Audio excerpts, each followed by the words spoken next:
Welcome in, everybody!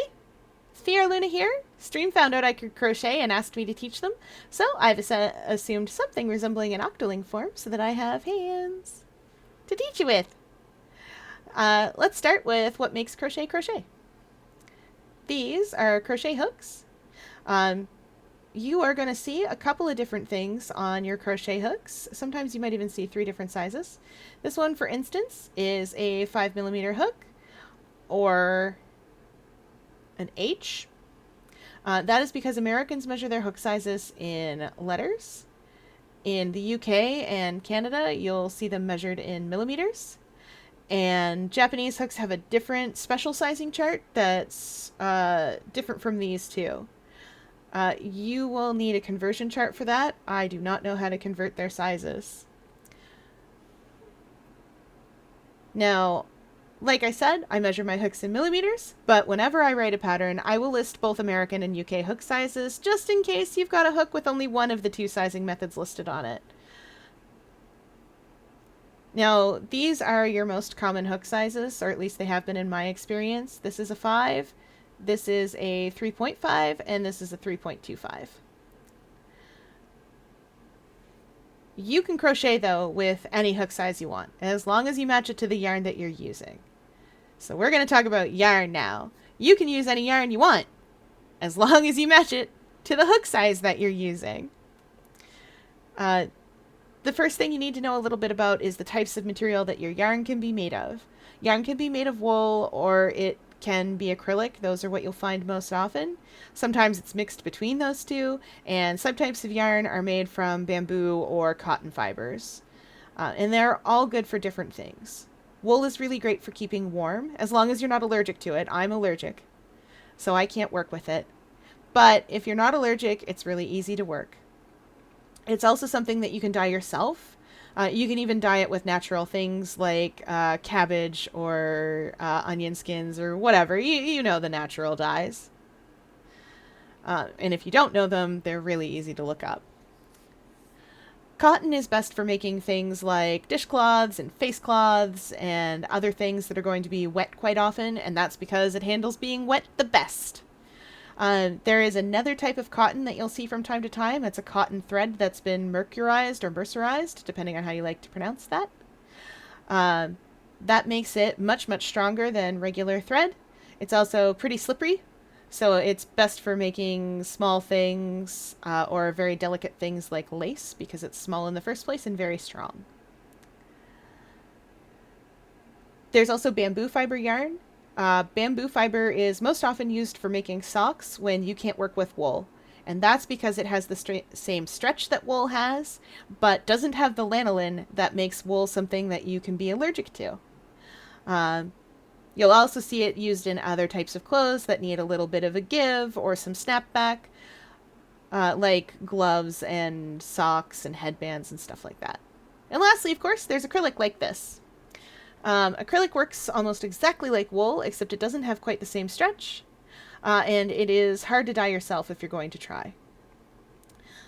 You can do it, it's just difficult. This is what I use most because I'm allergic to wool. Now, on to the most important part, which I've said before and I'll say again, no matter what yarn you're using, you need to make sure that your hook and yarn size match. The most common yarn size is this one. It's 4 medium or worsted weight. The other common sizes that you'll see are 3, which is a light worsted, which is a little bit thinner than this. 2, which is sport or baby yarn, which is once again a little bit thinner than this. And 1, which is lace weight. Some places list that as baby yarn as well. It's very small and very thin. You will not see 5, which very often, which is chunky or bulky, 6, which is super chunky, and 7, which is jumbo. Those sizes are made for making thick blankets or heavy winter sweaters, and they look like this. They're much thicker than your regular yarn. When I teach you how to work with the yarn itself, I will use the chunky yarn so that you can see exactly what I'm doing. But when I start teaching you actual patterns, I will move down to the worsted weight yarn. Now, you can see a lot of information up here. You can see the weight of the yarn. You can see that it has no dye lot because it's acrylic. Acrylic yarn always comes out exactly the same no matter what. Natural yarn fibers will have a dye lot on them. So if you're making something that needs a lot of balls of yarn, make sure that you get them all from the same dye lot, or you can end up with color variation in your project where you didn't want there to be color variation.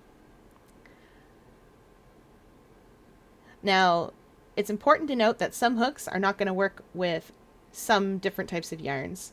You are not going to be able to work a worsted weight yarn with that teeny tiny little hook.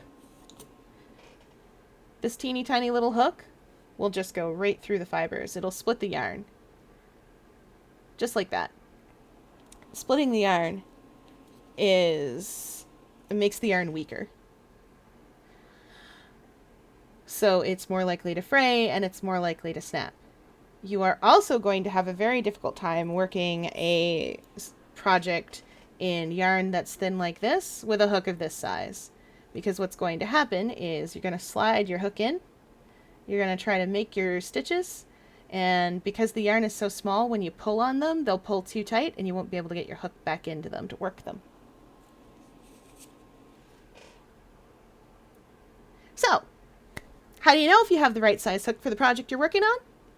That is where your tape measure is going to come in.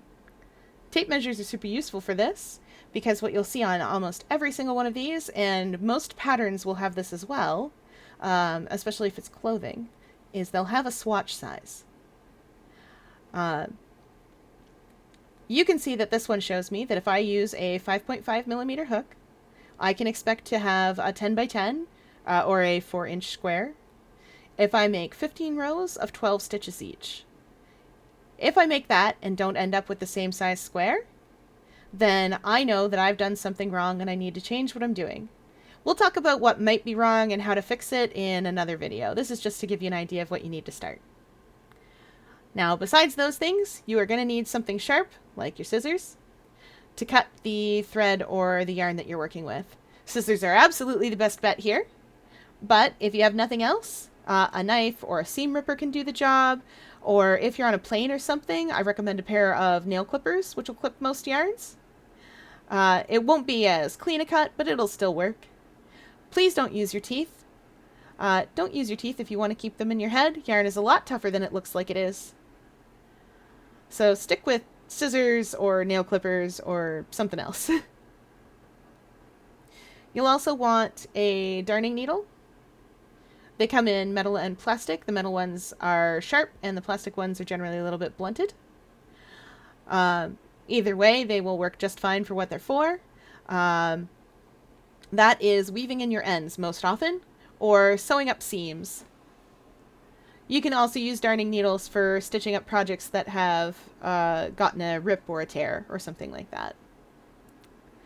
You'll also need to find a way to mark your stitches. This is a stitch marker. The way that it works is just like a safety pin. You clip it like that. You tuck it into your project into a stitch. You clip it shut, and it hangs on your project to tell you where you're at. You can use almost anything for that, though. You can use an actual safety pin. You can put a scrap of yarn in there. Once we start with our first project, I'll show you how to mark your stitches, and I'll show you a couple of different ways that you can do that. You'll probably also want something called a row counter, which is what this is. The way it works is you take your hook, you clip it on the end of your hook, and then whenever you make a stitch, you turn the little wheel, or whenever you make a row rather, you turn the little wheel, and the wheel goes up. And of course you've got your tens position. So that way you can keep track of where you are. It's super useful in that regard.